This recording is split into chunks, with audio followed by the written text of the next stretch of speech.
What's up, everybody, and welcome to the 2021 22 Under 22 presented by Body Armor Rankings Review Show. Andrew Wiebe, Matt Doyle here, doing what we've done for basically a decade at this point, Doyle, which is peruse through lists of the very best young players in Major League Soccer. We're here to do that once again. We'll get you through 1 through 22, of course. We'll talk about number 1 on the list, Ricardo Pepe. We'll have Tom Bogert, the insider at MLSsoccer.com, in to help you understand where these players are right now and where they could be going, because that is part of this narrative more and more than ever before, which is who is interested, who is going to plunk down multi-million dollars, and what sort of career can those players have outside MLS that reflects back on MLS. So let's just jump in, Doyle. Give me your thoughts, man, and let's just start with big picture on this year's list, and maybe Ricardo Pepe at number 1. Yeah, I mean, Pepe has obviously earned that, right? He is having the best season of any teenager in MLS history, 13 goals, which is a record for teenagers. He has translated that to U.S. national team play, and it is nice to see a young domestic player getting the chance and then putting up those kinds of numbers. And you need minutes to do that. And the fact that he's getting those minutes at 18, and the fact that so many of these guys on this list, I mean, the vast majority of guys on this list are guys who are not just prospects.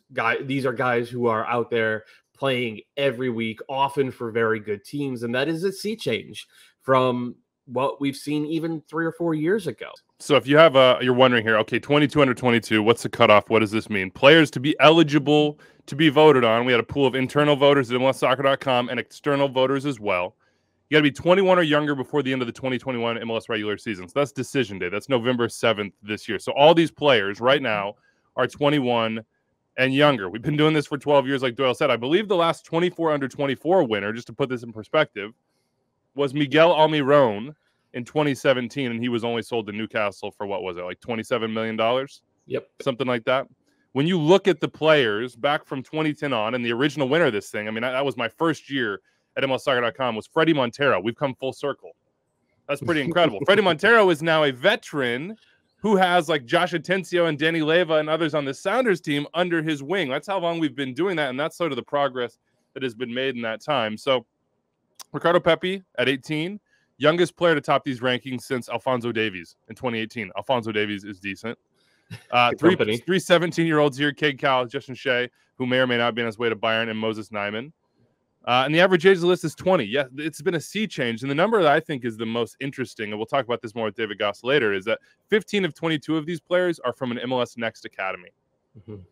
So that tells you that this pathway that we've been trying to build for so long, that in the early days of 24 under 24 was just so new that it didn't have any runway. You know, you were just building it from block by block. Well, we're starting to see that runway come into full effect. And let's get into the list. Right now, for those of you who are waiting to see it. If you haven't, go to MLSsoccer.com and the MLS app. You can check it out while we go through it live right here. We start at number 22 on this list, and I think we see 23 in the chat, by the way. That's John Tolkien. 22. Moses Nyman gets on here, Doyle. DC United. He's only 17 years old. Deiber Caicedo at 21. Yeah. I mean, Nyman is a guy who I think we will see climb this list over the next couple of years. Deiber, he's a little bit underrated for me. I had him higher in my personal list, but he's the type of good young player that MLS teams are going out and identifying early, importing and developing. The same thing for Christian Caceres at 20 and Thiago Andrade at 19. And look, when I see those players, I also think about the environment that's been built to welcome them. Yeah, you know, Thiago Andrade and further than that, Thais Magno can come into NYCFC, and they have Eber, who's a leader in the team, who can help, acclimate them.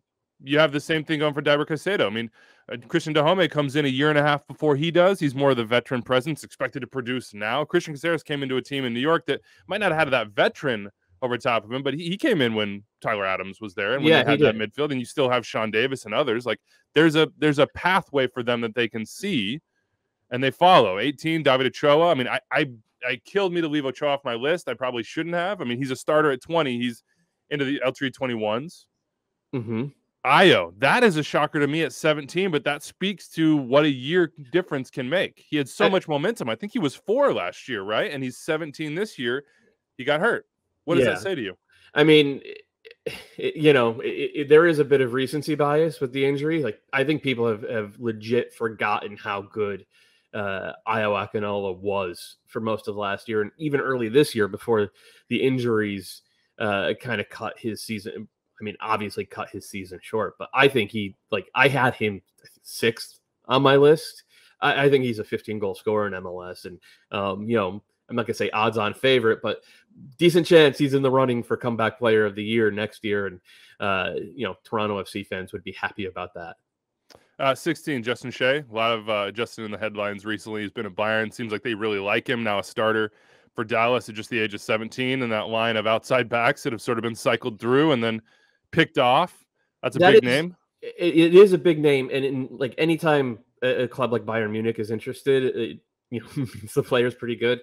But what has happened with right back at FC Dallas is kind of like the platonic ideal of how we want the academy system to work, right? Because Reggie Cannon came through the academy.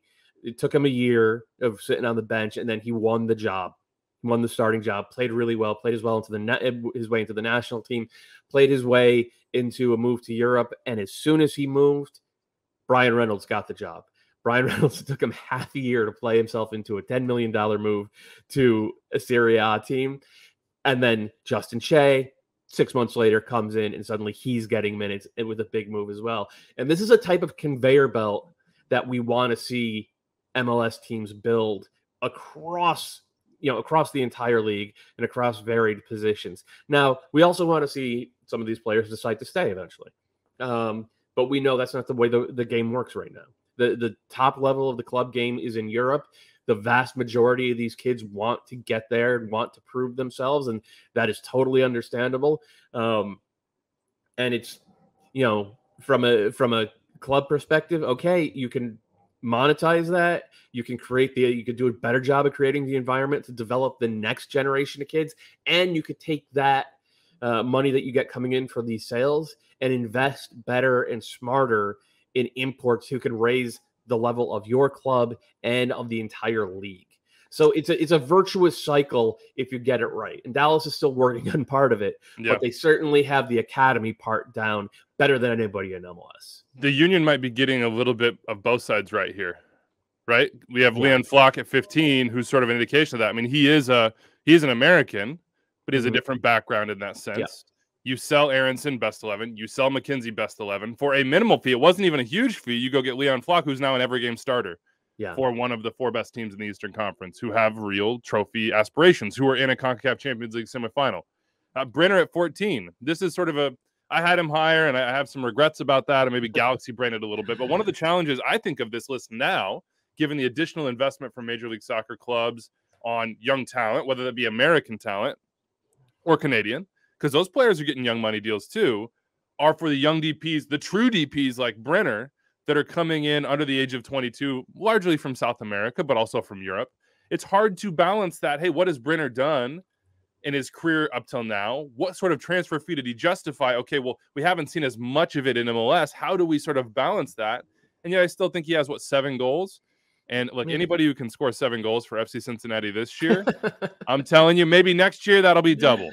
We've seen, even with older players, we've seen them take a year to sort of adjust to MLS. I look at what Hani Mukhtar's year-over-year improvement has been for Nashville, and there is reason to hope that Brenner can get on an upwards path with this FC Cincinnati team. I truly think he can.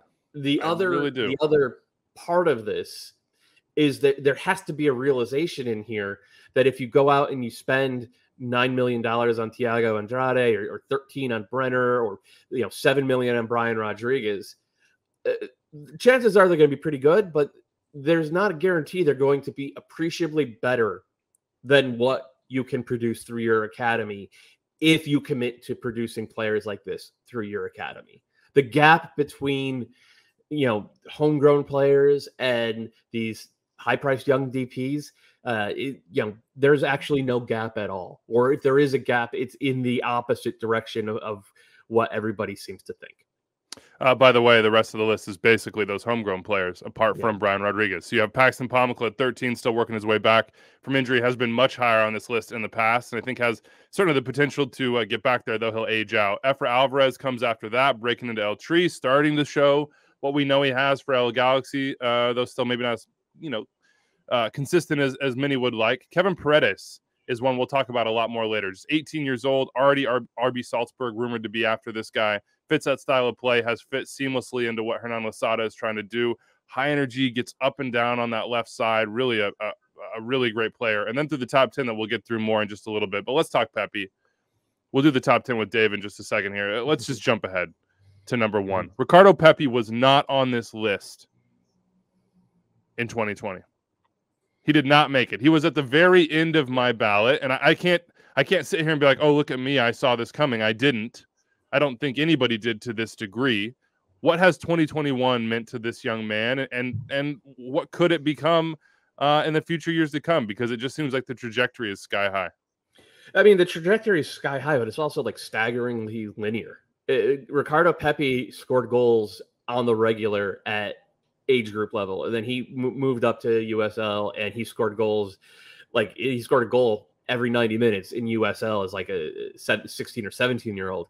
And then he moved up to MLS. And, last year he was very good off the bench, scored a playoff goal. This year he is his team's leading scorer and one of the leading scorers in the league.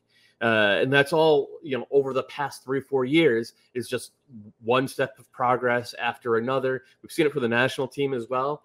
And it's not just the linear progress of doing it at a higher level, putting the ball in the back of the net. But like 12 months ago, this kid couldn't head the ball, and now he's scoring goals, headed goals for the national team. His hold up play was non-existent 12 months ago or 18 months ago.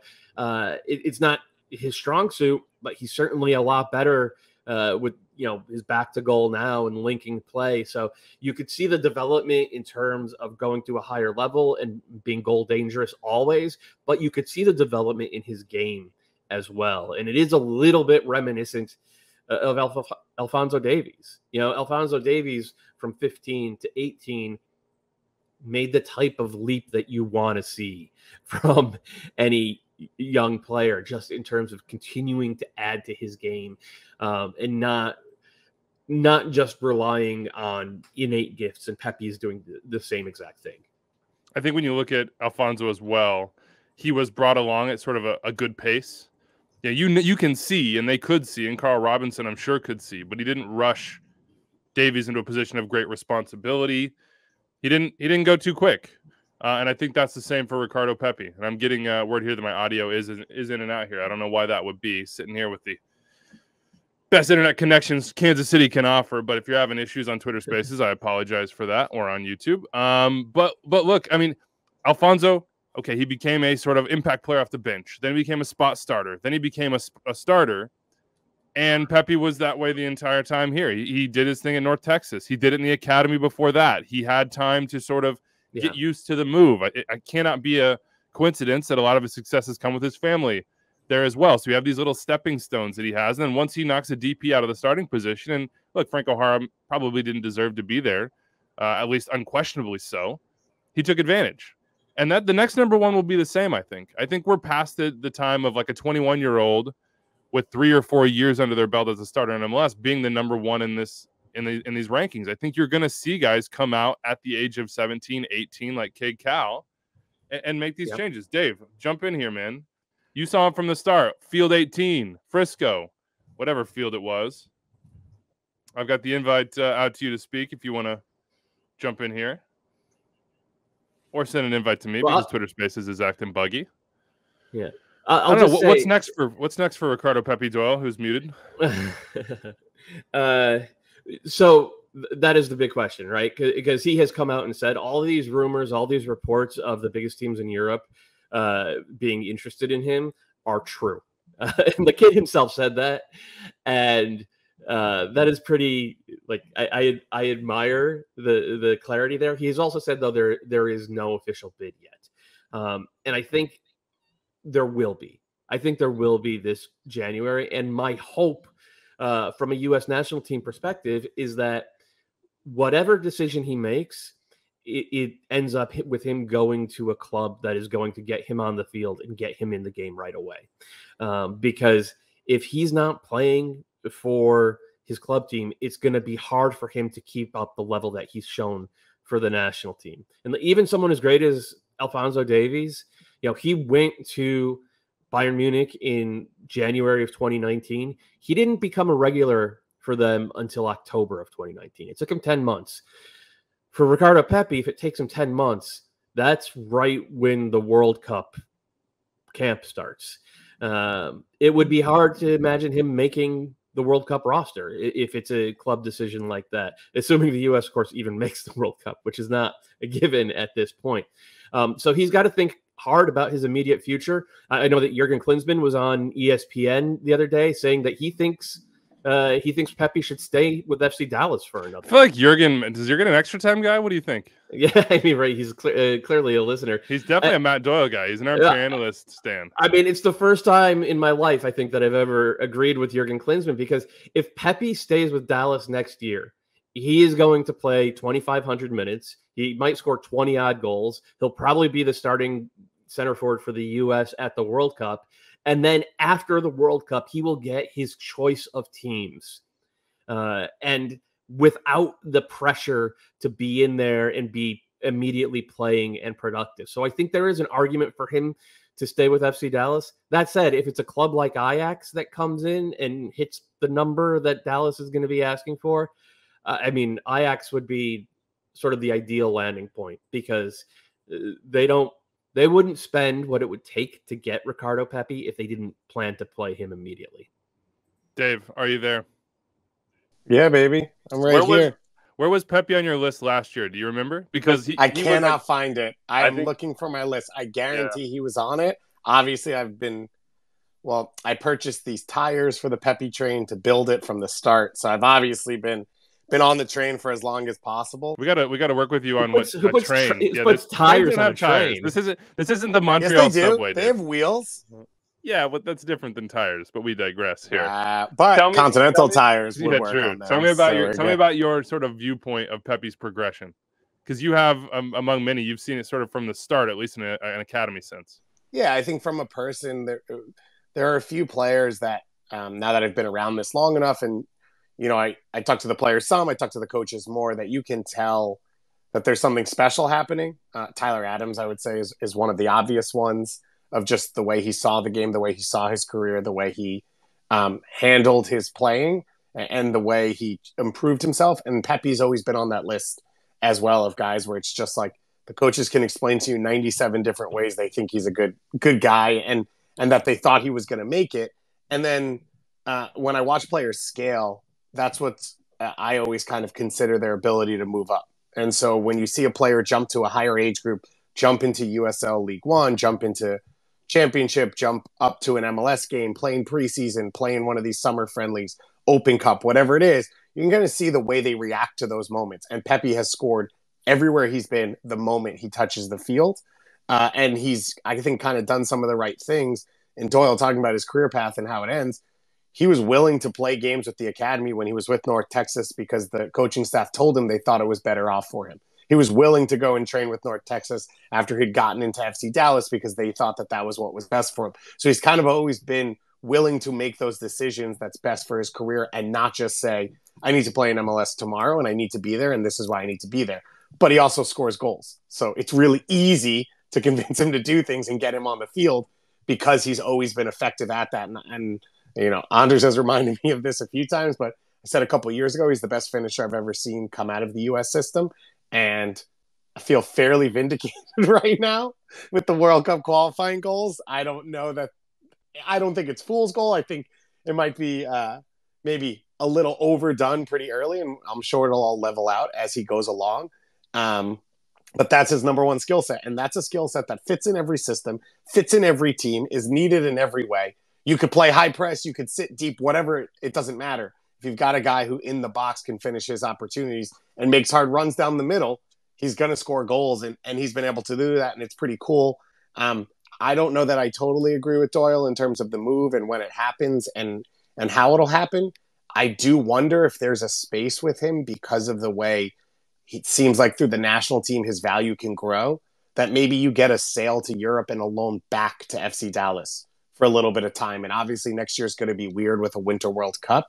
But I wonder if that's something that you can work in where a team in Europe says, we want him on our books now because we don't want to wait for post-World Cup and where that number goes, but maybe understands if he keeps playing for Dallas and then plays for the U.S., that increases his value for that team to maybe even sell him on before he ever touches the field for them.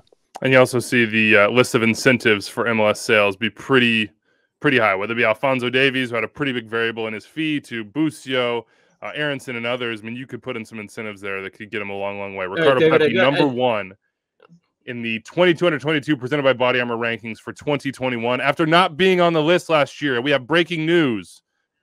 This is going to be heartbreaking for you, Dave. You had Pepe at 17. Nice. Last year. Guess who had him at 12? Wasn't me.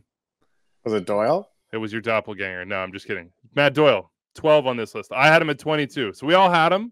We were smarter than the complete group, but I don't think anybody saw him going all the way to number one this year. That's where he's at. Let's real quick talk Daryl DK as I let Doyle back in to the Twitter Spaces here, because we have two American strikers at number two, and as incredible as Ricardo Pepe's 2021 has been, it was Daryl DK that sort of started the year at darling status, doing things that, again, I don't think any of us expected he would do in the championship, Doyle. It's pretty incredible to have both these guys 1-2 on this list. Yeah, I don't think we've ever had two domestic forwards at 1-2 on this list. We just haven't produced a ton of guys at this level. And, if you're watching on YouTube, you can see from the highlights here, he finishes a lot of different ways. He's got a better touch than people think.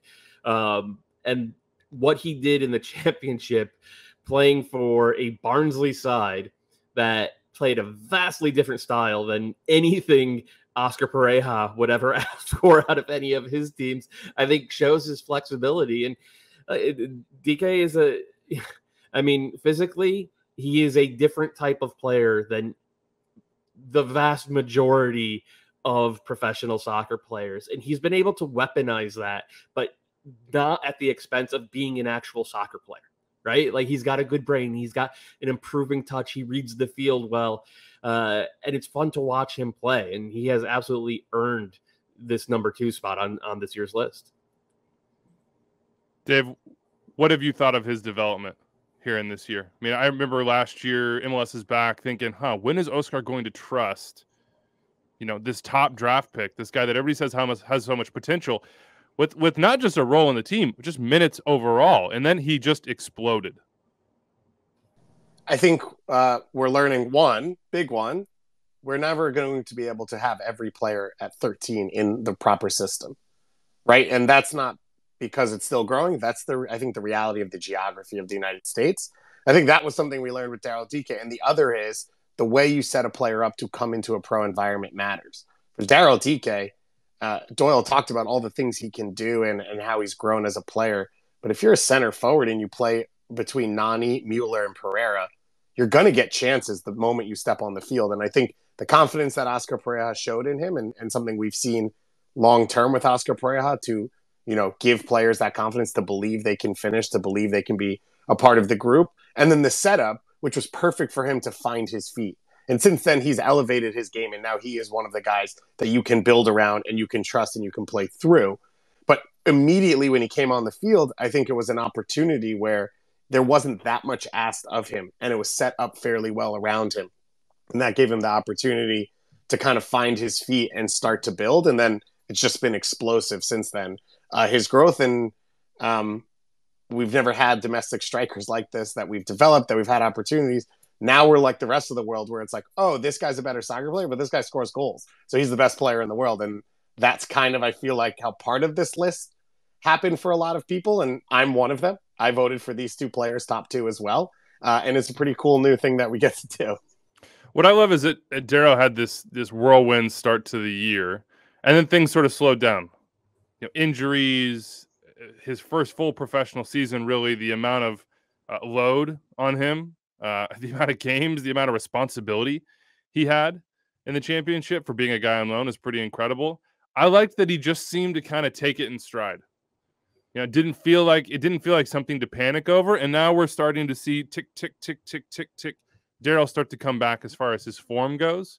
And with it comes Orlando City. And those are sort of ebbs and flows that young players are going to see. And certainly many on this list have seen and will continue to see. And I think, you know, Pepe in the same way, adaptability has been just incredible in that sense. Leaving his home, coming to academy, moving up levels. Like those are starting to be the qualities. We saw it with Tyler Adams. We saw it Alphonso Davies that help define where a player can go and where they can succeed. It's not the end-all be-all by any means. But like soccer is just one part of it. And I think that this system is starting to produce players that understand the bigger picture as well. And that's super encouraging. Now, the bigger picture on all of these is that they're likely going to be sold. Mm-hmm. That's the reality of the situation. And Dave, we'll get back with you in just a second. Feel free to jump in and ask Tom a question if you have one. But Tom Bogert is Tommy Scoops. He's a man with the sources. He's the man who knows what's going on. And we've got a list here if you're on YouTube, and I'll read it out for you if you're on Twitter Spaces, of player sales from 5 years, the last 5 years. You have Miguel Almiron at $27 million. That's pretty absurd. That's out of the sort of norm, but it is indicative of what Almiron was in MLS and what he has been since. Tyler Adams, $3 million, probably low because of the family partnership there. Alphonso Davies, one of the best players in the entire world at his position. Gianluca Busio, maybe not at that level, certainly, but starting to really prove himself in Serie A. Just sold this summer, right into the starting lineup with Venezia. Brendan Aronson, arguably the best player on a Champions League team at the top of their group. Arguably the most impactful attacking player on the U.S. men's national team. Tom, we'll keep talking about this because this is just the start. This is the beginning. And you had, by the way, Kyle Larin, Fabian Castillo, DeAndre Yedlin, Freddie Monteiro, and many others. Jack Harrison, on and on and on before Mark that McKenzie, on this list. yeah. Mark McKenzie, been a lot. Yeah. He was on the list for years. What sort of shift are we seeing in the way the world perceives these players, Tom, that we put on the 22 under 22 list? Yeah, what's up, guys? Yeah, I think we've talked about this a lot in the past, that it's just kind of a shift in both, scouting and trust, and those guys that you said that have come here. It makes it easier when you have something to point to as, okay, this player came from this market and is exceeding in this other market. So it makes it easier for teams to go to that market. Like, remember when James Olave came in and excelled for Real Salt Lake, then all of a sudden MLS teams started buying Colombian center backs because they saw it as an example and as a possible inefficiency or as a possible market to exploit. So I think that that's just kind of happening with MLS right now, and MLS players that are graduating from academies and excelling in Europe. Give me the rundown. I know you have a piece at MLSsoccer.com right now. There's a lot of news around these 22 players. I mean, starting at Ricardo Pepe and DK and so many others. But this is a new era, I think, where this list is going to start to get picked off pretty quickly. Yeah, I mean, when I was writing that piece, there's already 7 players from last year's 22 under 22 list that made moves overseas. Now, kind of a technicality because Brian Rodriguez already came back and is on this list, but still, that's a third of the players in less than a year. Like, that's pretty wild how quickly it moved. Like, 2018's version, all top 5 are in Europe, and those are like Alphonso Davies and Tyler Adams. So it's high level players. So in the piece I wrote, just kind of looking at, I think I have 10 or 11 of the 22 of hey, here are things that I know through reporting or some other things that are out there that can paint a good forecast. We never know exactly what will happen. And I'm not going to, paint you guys to read through all, 1,000 or 1,200 words or however long this is, but I'll start with Ricardo Pepe and then you guys can kind of chime in and ask me where you want this to go. But, he's the golden boy. We have to start here on this one. Bayern Munich are interested. Ajax, obviously, Serie A clubs, Bundesliga clubs, and something that Fabrizio Romano put out recently that I agree with and couldn't have written it better myself. He's on everybody's radar. And anybody who needs a forward, everybody knows about this guy, and it just depends on kind of where the bids are going to come in. I had learned throughout reporting this that Dallas had rejected bids in the past, nothing recently or nothing since that he blew up this year, but this isn't new. Like, teams have known about him for a long time, and he's doing exactly what he was projected to do, and more. So quickly, The Athletic reported that Bayern see him as a young Edin Dzeko, and they see him as somebody who could fit pretty seamlessly into their system, into their game model, particularly as Robert Lewandowski ages and flirts with the possibility of leaving. In speaking with, scouts in here in Europe and GMs across the league, a representative sample size of people who know how these things go, the general consensus seemed to be, a base fee around 15 million would probably do it, plus incentives and a little so on. And if that happened, that would indeed exceed the base fee for Alphonso Davies' move to Bayern Munich, as I think that Dallas want. I've heard numbers like 20 million.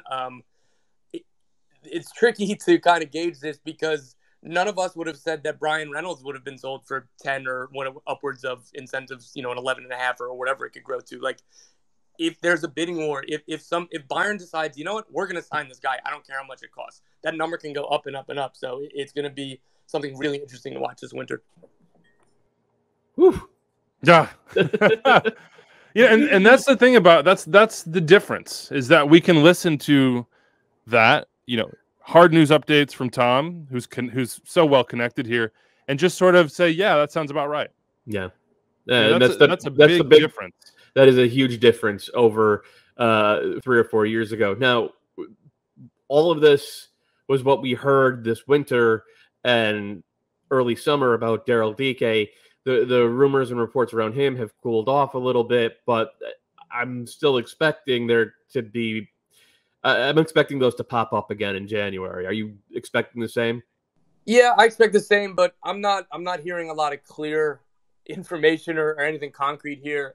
One of the phrases in talking to someone was, don't believe everything you read or whatever, which is probably in relation to the fact that he was linked with, I don't know, every single Premier League club plus every top Champions League club over the spring and summer. So, yeah, I'd expect it. I don't have any information on where this one's headed or what the thought process is. But again, like, this is his second professional season. Like, we kind of forget that as you guys were talking earlier in the show about what he did at Barnsley and what he's done over just the last 18 to 20 months or however long it's been, that it kind of feels like a while because this pandemic and it's time is a flat circle and everything. You can't tell how long everything's been, but it is still pretty early in this process for Daryl Dike. And I would have expected that he would have been sold this summer, but again, when you take a step back, that would have been a pretty quick fire sale and a quick fire kind of move and rapid rise. So I wouldn't be surprised, or I would expect things to kick up again in the winter. But again, I don't have any information on this here. What do you got on Cole Bassett, by the way? Because I know we had the Benfica stuff, but it just seems like he's another one. And for the Rapids, they have Sam Vines, who's like the beginning of their, hey, here's what we can do. Here's what our players are worth pathway. And unfortunately, Sam hasn't had the best of luck so far with injuries in Belgium.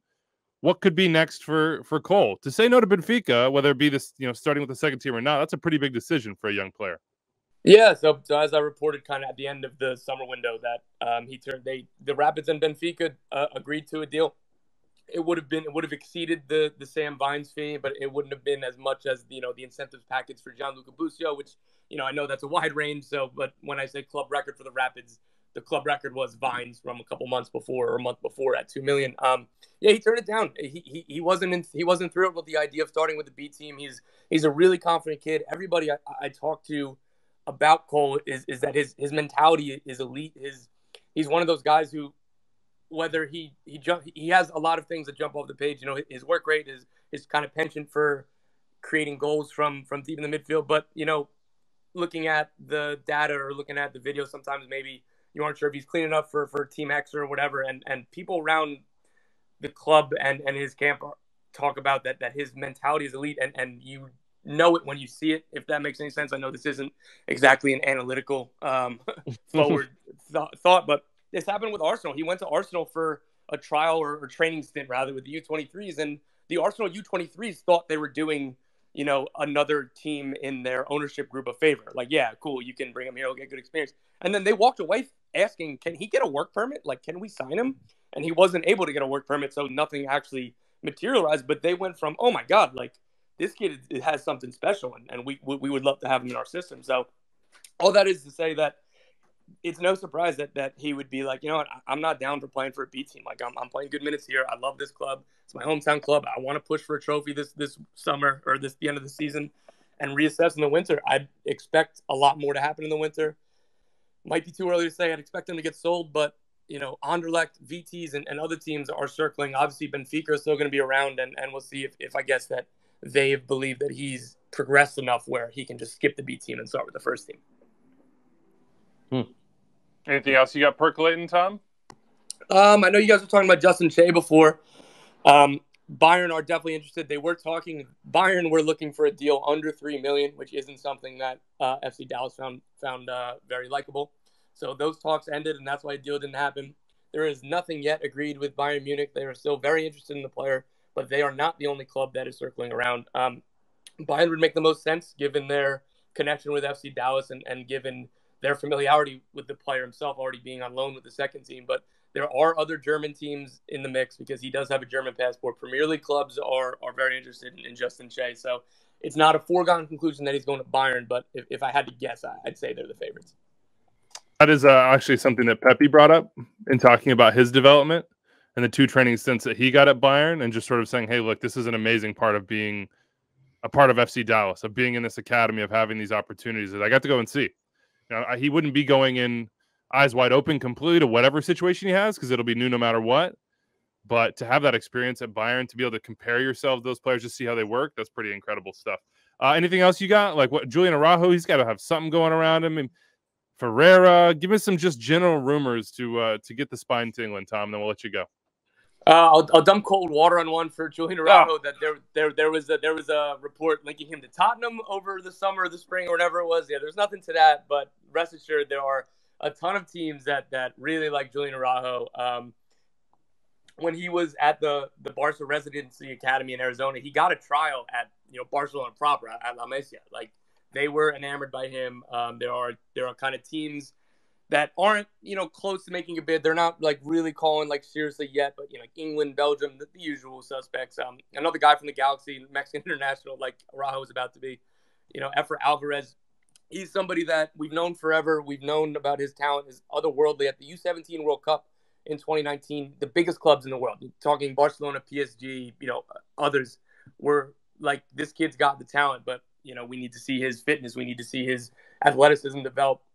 I mean, that kind of curtailed his, I guess, spotlight in recent years. As Doyle, I know that we've talked about this, and you guys have written about it. It's kind of why he might not have gotten regular playing time, or there was reports of what his fitness was like coming into camp. But he came into camp this year noticeably slimmer. He's been fitter, and he's maturing on and off the field. That's a big step in realizing his projection. And teams in Europe, there are a ton that are sitting there like, if he shows a full season where he's fit, where he can kind of impact the game athletically, not just and like match his technical ability, or at least improve that side, that they're ready to walk up and make a bid. They just need to see something consistent for a year before that they're convinced that he'll make that leap.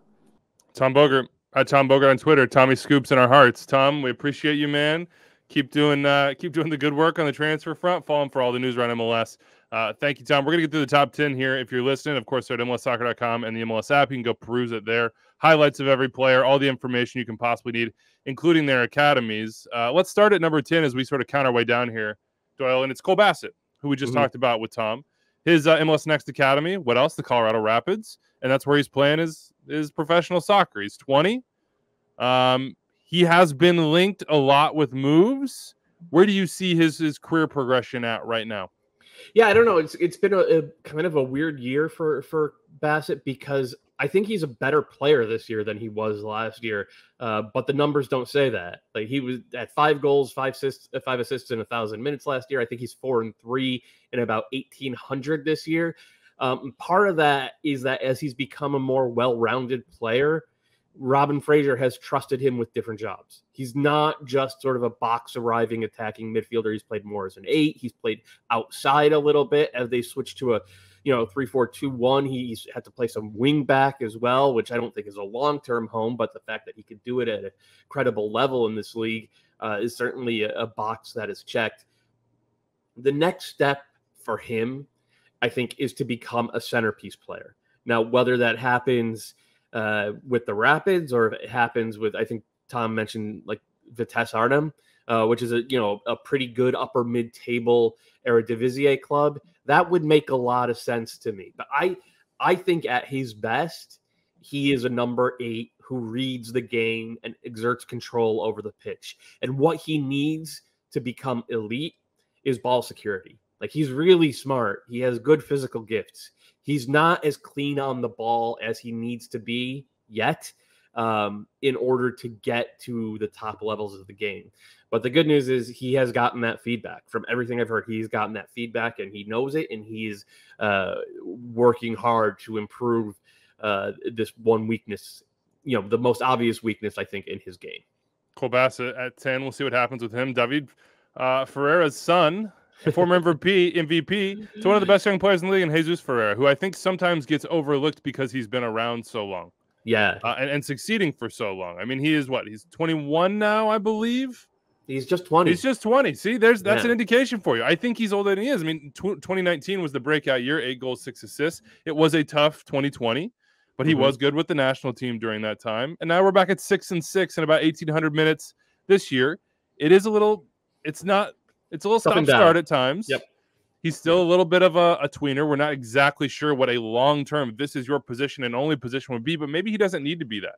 Well, maybe he's just an attacker. I actually think that we've seen a little bit more solidifying of what his position actually is this year. And I think he is, kind of a classic trequartista where he's not dropping into the midfield as much. He's like a second forward. Yes, the second forward, kind of an attacking midfielder. He can do it a little bit, but you don't want to run the game through him. You want him to be in a position where he could just be clever, linking around the box. Occasionally, he'll hit a through ball. But mostly he's just like a problem solver in the final third. And long term, like if he could end up in a situation where he's playing in like a 3-5-2 or even a 4-4-2, like a diamond, and he's the second forward, I think that like he would absolutely blossom. But that said, he's 20 and he's got 6 goals and 6 assists, and he is kind of the main man at this point in terms of running the show for FC Dallas. So that's not too bad, is it? No, it isn't too bad. Neither is Kaden Clark at 8. He's 18 years old. MLS Next Academies for him. The Barker Residency Academy, and then, of course, came over to the Red Bulls, signed with them, probably looking at RB Leipzig on the other side. Dave, jump back in, man. Hit that unmute. Kaden Clark at 8. Was it? Barca, yeah, really went hard with the C on that one. What have you thought of this year from Kaden Clark? Because there was a lot of momentum to start, and then it sort of seems like it maybe has slowed down a little bit.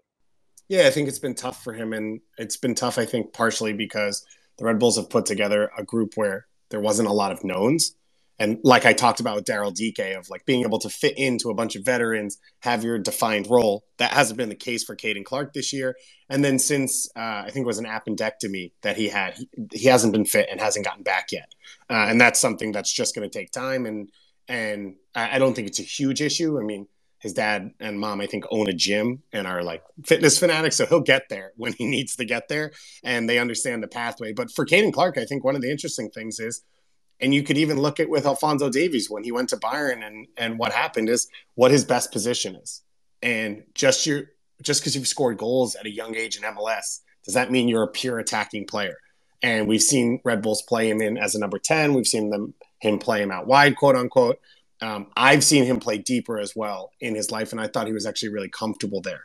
I think he's a ball-secure player, as Doyle was talking about with Cole Bassett. So I think he's a player that you can put in midfield and he can be safe, which, one, means wherever he goes, he can get on the field because he can play multiple roles, which is huge for being able to just get those opportunities at a new club. It also means that maybe where he goes, the system they play, and I'm saying that because, yeah, it's Leipzig now, but could it be a loan to Salzburg? Could it be a loan back to New York Red Bulls? Is there another loan in Germany or something like that? Or Liefering, where maybe he starts to get minutes before he plays at Leipzig? What's his role in those spots is going to be interesting to see. But he's a player who, like a lot of these players, had a clear pathway of how he thought he'd get here, him and his family. And they've been able to follow that through from the Barca Academy over to New York. They did have the option to go to Minnesota. They chose not to. And I think it's been fairly proven that they've made the right decisions. Turned 18 this year, but already scoring goals, having an impact in MLS, his future TBD. A lot of talk about RB Leipzig. Cade Cowell's future, still not talking necessarily about that one yet, Doyle, but he's 17. He's got 4-4 in less than 1,500 minutes this year. 5-5. I was wrong. Oh, that's career. That's career. Sorry. That's career. Yeah. So, by the way, unmute yourself. Yeah, I mean, look, get under Wando's wing, have prodigious physical gifts, And you're going to go places. He was called recently into the U.S. men's national team camp. This was one of the goals that sort of got people talking earlier this season. Just whoop, whoop, whoop on FC Dallas. What do you think Cade Cowell's future looks like?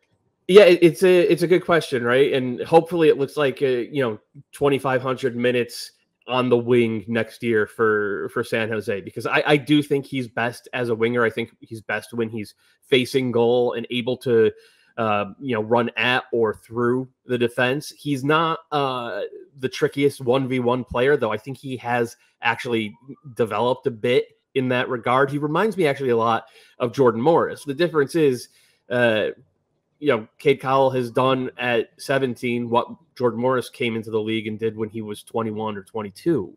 And that is part of the developmental pathway that MLS has built over the past 10 years, but really kind of turbocharged over the last 5 years. It has been a stop-start season for him. And there are deficiencies that you can see. He's still, as physically gifted as he is, he still can't really head the ball. As gifted as he is about finding space and connecting passes, he's not a natural playmaker yet. All of that should come with time and reps. And what I want to see and what I think Quakes fans want to see is for him to get those reps at one specific position so that he can make it his own over the course of the next 12 months. And by the way, his 18th birthday is on Thursday, so happy birthday, a little bit early, Cade. Happy birthday, Cade. George Bello is at number 6. He's 19 years old. He's just starting finals against Mexico for the U.S. men's national team and an every game starter for Atlanta United as well. I had him up here pretty high, and those were the reasons why. It's just that I think that he's taken opportunities, earned them, and then played well in those, and it hasn't all been perfect. We saw recently some blips for him with the U.S. men's national team, and but he has the ability to get up and down, to be a difference maker in the final third. I think he's better defensively than people give him credit for, just because he's always been talked about more as an attacking player. But a huge prospect for the U.S., for Atlanta United and MLS. And the same goes for Julian Arago at 5. The only reason Arago probably hasn't made his international debut is because he just made the decision. Had he made that prior, I'm guessing he would have had at least a run with the U.S. men's national team. And he might have had a run with El-Tri as well, given that they have needs there as well. But George Bello and Julian Arago on the left side and right side, 2 homegrown players, although Arago, look, he's not by the books homegrown from Barca into the LA Galaxy Academy. Signed on a bit of a technicality before he had his year in the LA Galaxy Academy because they saw the talent. They knew they needed to get him in. 2 of the best prospects in our league playing on opposite sides on the back line. Brian Rodriguez, Doyle. Hit him real quick. He was still high on my list. I still see it. I think he has so much talent. But at 21, it's kind of like put up or shut up time for Brian Rodriguez. Yeah, I mean, at least in MLS with LAFC. Otherwise, it might be time to move on. TBD.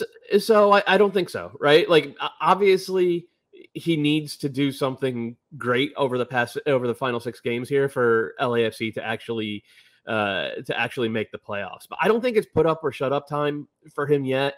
You can see from these clips how much talent he has. You can certainly see from the fact that Uruguay made him a regular in their full national team before he was even 20 years old. And I think with players like this, you sometimes you just have to be patient. Sometimes the final ball, the final touch isn't all there immediately, and sometimes it's maturity as well. Like, these are still kids. He's maybe not ready for the pressure of being the man on his club team. Given the struggles that he had this year when he went to Almeria in Spain, and given that he hasn't exactly been lighting it up, I don't think it is necessarily put up or shut up time for Brian Rodriguez. I expect him to be back with LAFC next year, and at that point, he's going to have a chance to show that the hype that has surrounded him for the past 3 years has been warranted. It would certainly be nice if you're an LAFC fan to start seeing that happen now over the final month of the season. But look, there's a reason why he's number 4 on this list, and it's not just us. Ask scouts around the world, who the absolute best prospects in MLS are. This kid's name will be 2nd or 3rd. Number 3, James Sands. Before we jump into some bigger conversations here, a little bit surprised he got that high on this list. Yeah. I mean, the voting came right after the Gold Cup when he helped him. did himself a solid by filling in as a center back in a back four, which is not his best position at all, and largely doing very well. But for me, when he gets to play as a true number 6, as a true defensive midfielder, his reads are just so precise, and he's just so mean about taking the ball right off your foot. And then the other thing, the reason he went from a guy who you think like, okay, he's going to be a long-time MLS starter to, okay, he has a significantly higher upside is because his passing has evolved massively over the past 18 months. His ability to get NYCFC from back to front was almost non-existent. He was afraid to hit passes that should have been right in his wheelhouse the last 2 years. This year, he's a completely different player. He's been able to dime these perfect diagonals to overlapping fullbacks. He'll be brave about breaking lines and playing forward when he gets on the ball. He's a rock in there when he gets to play as a D mid. He has been, as I said, smart and physical enough to play on the back line as well. That is not my preferred position for him. I don't think it's NYCFC's preferred position, but I think everybody who voted on this list voted with the kind of around the fact that when you see him play as a number 6, like he's just a natural there. He's so good. Dave, jump back in with us. We've taken you all the way through 22-1. 22 and 22 presented by BODYARMOR over at MLSsoccer.com and the MLS app. So go check it out if you want to have a little more time to go through it. Of course, it's also on the ticker. Dave, who's your biggest snub? Who's the guy that you were just like, man, I cannot believe that this guy did not make the list? There's a long list to choose from. Yeah, I think it's pretty obviously going to be John Tolkien to start. Baby Bull legend. And I was surprised he didn't make the list at all. And I think a lot of people probably now he would. Like the voting just happened a little bit early for him in terms of MLS production. But he's one of those guys who I think has that mentality where he's going to make it at a high level. And he does something elite already, which is his ability on the ball and his technical ability. So it's just a matter of finding the holes in your game and how do you get them good enough, as Doyle talked about with James Sands, or how do you work around them to figure out how you make it at a high level. So that was one of my big ones that got left off the list. You have a long list of guys sort of in that same sort of little cohort of like 19 years old or so, have MLS experience, didn't make it. Joshua Tensio is one that a lot of Sounders fans are yelling about right now. Yeah. 19 years old, center mid, center back. He has fit in pretty seamlessly on what is, I think we would all say, the second best team. Doyle might say the best team in the league this year. He would be in there for me. I mean, Aidan Morris is not doing it now, but he's sort of like an Ayo Akinola case of, hey, injury put him out of sight, out of mind. I mean, he helped the Crew win a couple. He's still just 19. Yeah, I had him at 16th on my list. I also had Ralph Pariso actually on my list as well. Another guy who's been out hurt all year, but I think is another guy who has a really high ceiling, and we've seen it at that level. But you're reaching a point now where some guys have given you MLS production. Like where James Sands sits now in his career, if he maintains just this, he is an MLS starter locked in. He's probably part of some of the better MLS teams over the next 10 years, where you've got other guys where we keep talking about, prospects and what they can be. And so this list, I think the conversation has changed a ton over the last 2-3 years. Here's a list of guys who cost many millions of dollars and are not on this list. Leo Chu, of course, he just got to Seattle, scored his first goal. So I get why he's not there. We haven't seen him a ton. But in years past, he would be there. You have a $3 million investment. He goes there. Fabian Castillo, if people don't remember, cost FC Dallas under $1 million back in the day. Had less of a resume, did Fabian Castillo, than Santiago Moreno did, who the Timbers just bought for reportedly multi-millions. He's played 500 minutes of Copa Libertadores. He has 3 goals in that competition, was a starter in Colombia. Not on the list. Federico Navarro cost what? He cost $5 million for the Fire from Talleres. He is their defensive midfielder of the future. They are or should be, given the investment and his position, should be building the midfield around him. Yep. Santiago Rodriguez, Tyus Magno, 2 guys from NYCFC. I struggled mightily with those 3. Yeah. I think I had Magno in my 22, and I had Santiago Rodriguez as well as Thiago Andrade outside. But that's $20 million. But it just shows it like it's not enough just to have the hype or productivity somewhere else. Voters now expect you to be able to show it on the field in MLS, win a job outright, and then be significant in your contributions, and those guys haven't done it yet. Same with like Alvaro Barreal and Isaac Katanga for Cincinnati. Like Ignacio Iseda, et cetera. Yeah. Yeah. Those players were not cheap. I mean, let's not even mention, Julian Carranza and Pellegrini down in. Well, we can't mention Pellegrini anymore, right? And Christian McCoon, like who, by the way, is now a starter for Inter Miami. Right. So that you have to be smart in your scouting, but then you have to be smart in your integration. Voters are less likely to just give you the benefit of the doubt based upon the transfer fee. And that's how it should be. And to me, it's a good indication that overall as a soccer culture, we're holding our domestic talent in higher regard than we used to. And that's a big step forward for the league. I mean, still among snubs, Marcos Lopez, 21-year-old left back for San Jose, has started 5 of Peru's 11 World Cup qualifying games. He's appeared in 9 of them.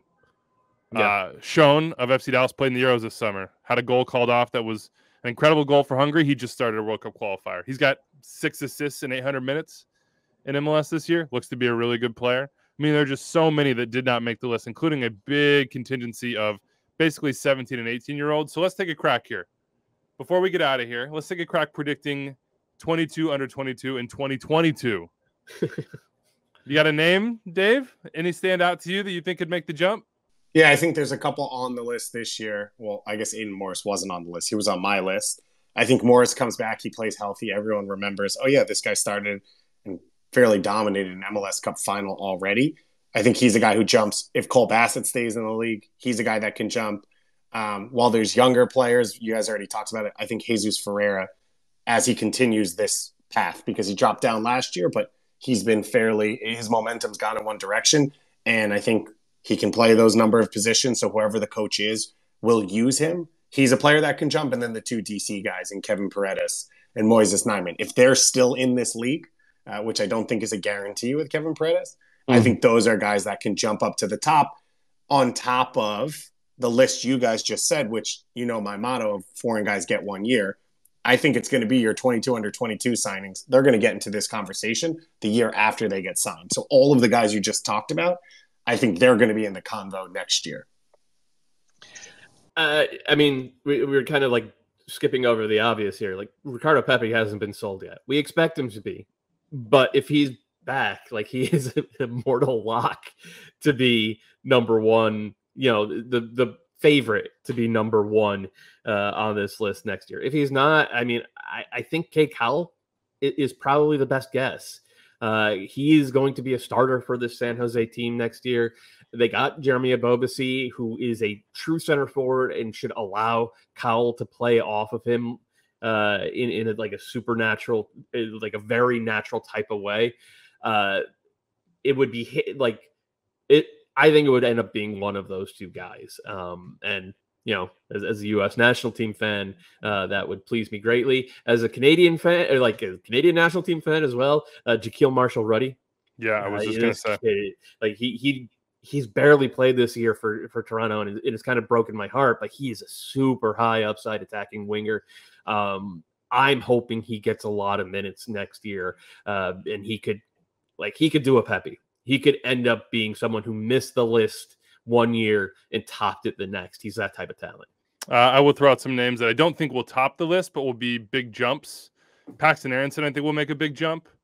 I think he'll force his way into having more time with his Union team. Paxton Aronson, Jack McGlynn, and Quinn Sullivan. This is an ongoing, very big debate happening in my mentions right now. A lot of people on the Quinn Sullivan train. I was just going to mention him. Mm-hmm. I think, oh, man. Oh, hey, see, now we're all roasted. Exactly. I refuse to answer. I refuse to choose among all these incredible prospects for the Union. Denny Leiva's having some momentum. He will move up and into the list, I think. And 2 names that we haven't mentioned. Gaga Slonina, I think, could be the Fire's starting goalkeeper next year at the age of 17. He has been at the end. And Mamadou Fall is getting a lot of hype internally at LAFC, has already shown sort of a dominance physically, certainly aerially, 3 goals already in less than 1,000 minutes. And mentality-wise, Bob Bradley has taken time to really come out and publicly praise him. So an 18-year-old center back that they signed off waivers from Montverde Academy in June could be a big riser on this list as well. I was going to say, you mentioned Danny Leva. I think Reed Whiting-Baker is a guy who's going to, if he's in this league, he's going to be in this conversation next year. And I think he's a guy who, if he gets the minutes, he could jump like into a top 10 conversation. And then for Seattle, they've got the pieces coming up right behind him. Obed Vargas just signed with Tacoma, as well as a few other attacking players. So I think Seattle, when you talk about overall big picture, I think they're going to start to move into and maybe even replace Dallas in a lot of these conversations as best developers. Reed Baker Whiting, the Whiting got first billing from Dave on that one, but all the hyphenated names of the future are sometimes difficult to deal with. That's a good transition to end us out here. Thanks to everybody listening on Spaces, or if you're tuning in on YouTube. Dave, you have you're close to the development space, whether it be MLS Next, whether it be the sort of the lower league structures that support this, and the MLS League that is coming in soon. Tell us where all this is headed. How are we producing more players like this? How is the pipeline going to change? Is changing?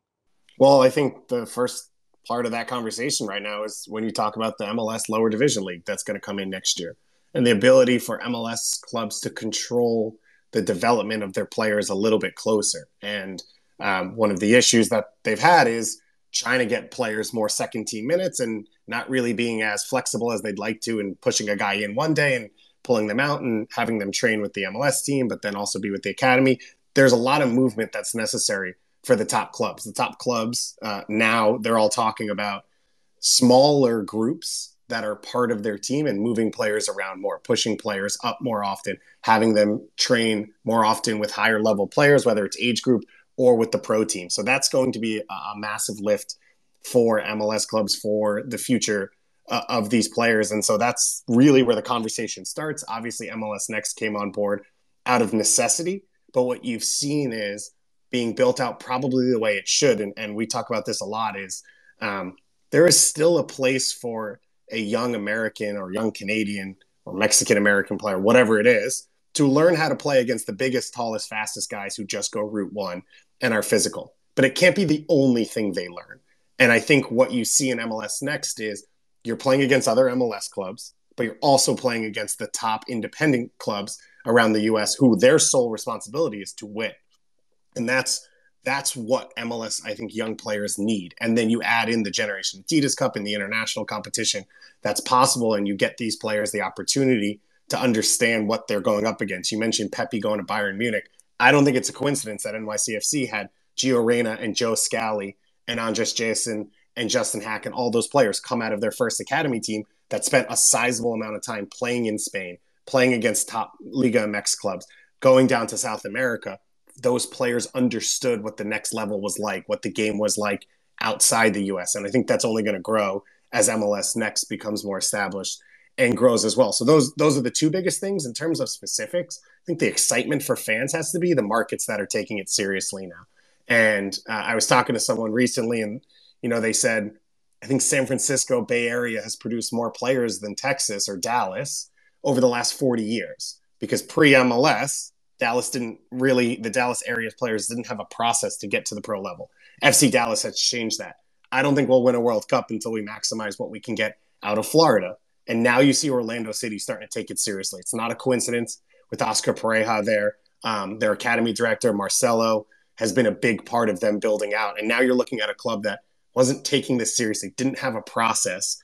And you talk about Daryl Dike going, and you talk about the young players coming through. They've got a pipeline to push the next players through. The Revolution as well.